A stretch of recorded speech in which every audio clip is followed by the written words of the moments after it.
هذا الحلو بينعمل بكل الأوقات وكل المناسبات. هش وبيدوب بالتم والطعم تحفة. شغله كتير سهل وغير هيك مكوناته متوفرة واقتصادية. أول شي بجات واسع. حطي 130 جرام زبدة بحرارة الغرفة وعليهم كاسة إلا ربع سكر. اخلطيهم منيح سوا. بعدها ضيفي بيضة ومعلقة صغيرة فانيليا وارجعي اخلطيهم. بعدين بتحطي نص كاسة نشا مع كاسة إلا ربع زيت وبتكملي خلط فيهم بإيدك ليتجانسوا سوا. هلأ بتنزلي الطحين. هدول 4 كاسات.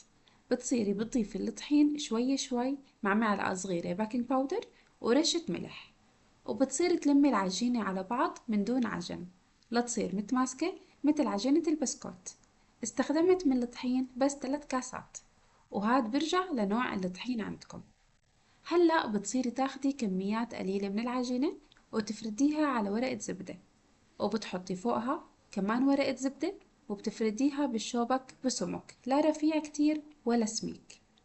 بعدها بتشيلي ورقة الزبدة اللي فوق وبتجيبي أي قوالب عندك وبتصيري تشكلي بالحبات. بتشيلي الزوائد وبتنقلي الحبات على صينية تانية فيها ورقة زبدة. وإذا ما عندك أي قوالب تشكيل، اعملي العجينة رول ولفيها بنايلون.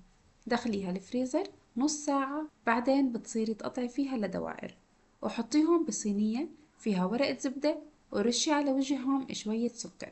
دخلي الصواني على فرن محمى من قبل على 180 درجة مدة 7 دقايق مش أكتر، وبس تطلعيهم من الفرن انقليهم على شبك لحتى يبردوا أسرع. وهيك بيكون لونهم بس يجهزوا يا دوب أشقر من تحت، وبس يبردوا تماما بنزينهم. جيبي شوكولاتة سبريد، حطيها على ظهر الحبات وحطي كل حبتين صغار مع بعض بهذا الشكل.